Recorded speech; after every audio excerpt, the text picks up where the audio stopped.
ہے۔ اچھا، اب ایک بات میں ذرا سمجھانا چاہتا ہوں یہاں۔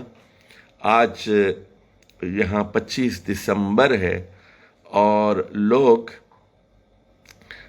میری کرسمس بھی کہہ رہے ہیں اور لوگوں کو تحفے بھی دے رہے ہیں، بلکہ مجھے یہ اطلاع ملی ہے کہ سعودی عرب کے اندر شاپنگ مالز کے اندر کرسمس ٹریز لگائے جا رہے ہیں، اور ظاہر ہے کہ پوری تہذیب کو بدلنے کی کوشش کی جا رہی ہے۔ تو میں آپ کو صاف صاف یہ بتا دینا چاہتا ہوں کہ اسلام کسی گرافٹنگ کو، کسی پیوند کاری کو برداشت نہیں کر سکتا۔ اسلام کے سے وابستہ لوگ دیوالی نہیں منا سکتے، دسہرہ نہیں منا سکتے، ہاتھ راکھی نہیں باندھ سکتے، کرسمس نہیں بنا سکتے، کرسمس کی مبارکباد نہیں دے سکتے۔ تو اکثر لوگ مجھ سے پوچھتے رہے ہیں گزشتہ 2-4 دنوں میں کہ کیا ہم انہیں عید کے لیے پیسے دے سکتے ہیں، اور وہ کہتے ہیں کہ آ کر ہمارا کیک کاٹیے، کیا ہم ان کا کیک کاٹ سکتے ہیں؟ تو میں صاف بتا دینا چاہتا ہوں کہ آپ اللہ تعالیٰ کی طرف سے دعوت و تبلیغ کے لیے پیدا کیے گئے ہیں۔ آپ کا کام ہے کہ عیسائیوں کو دعوت دیں۔ آپ کے جو عیسائی دوست ہیں ان کو گھر پر بلائیے، ان کی بیوی بچوں کو بلائیے، اگر وہ غریب ہیں تو ان کی مدد کیجیے اور بتائیے کہ یہ اسلام ہے، اور آپ کے جو نظریات ہیں وہ مشرکانہ ہیں۔ عیسیٰ علیہ السلام اللہ کے بیٹے نہیں ہیں۔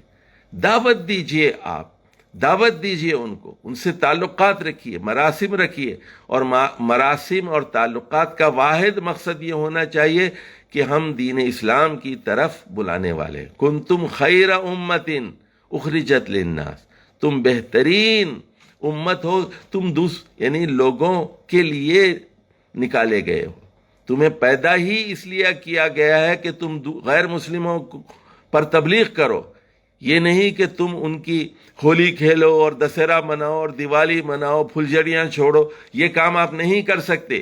آپ کی تہذیب الگ ہے، آپ کا لباس الگ ہے، ان کا لباس نہیں ہونا چاہیے، اور کوئی علامت آپ کے جسم پر نہیں ہو سکتی جو ان کے شاعر کی ترجمانی کر رہی ہو۔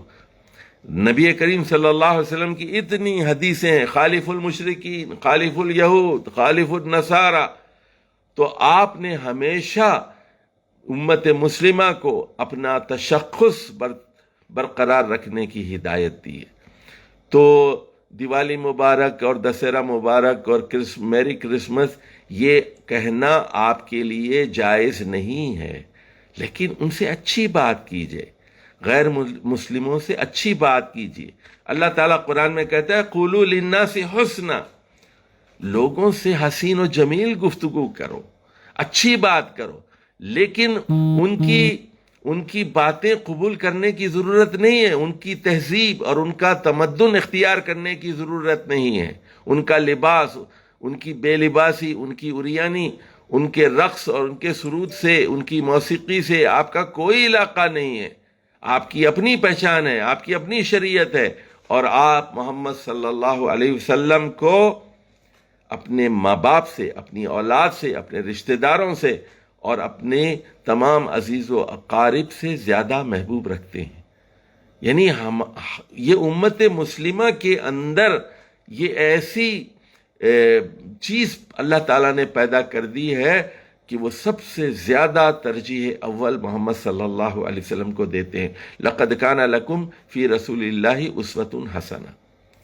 تو یہ جو سیکولرزم ہے، اس کی اسلام سے روز اول سے لڑائی ہے، یعنی کہ مسجد کی حد تک آپ مسلمان رہیں اور مسجد سے باہر اپنے لباس میں، اپنے شادی بیاہ میں، حلال و حرام میں، گفتگو میں، لباس میں، مکانات میں، تہذیب میں، تمدن میں ان کی پیروی کریں۔ ایسا نہیں ہو سکتا۔ تہذیب بھی آپ کی اسلامی ہوگی، تمدن بھی آپ کا اسلامی ہوگا، اور تمدن اور تہذیب میں شرک نہیں کیا جا سکتا، اس میں شرک نہیں کیا جا سکتا۔ یعنی اس کا کیا مطلب ہے سمجھ لیجیے۔ اب جیسے ہم لوگ جو عمارتیں بناتے ہیں، اس میں مسلمانوں نے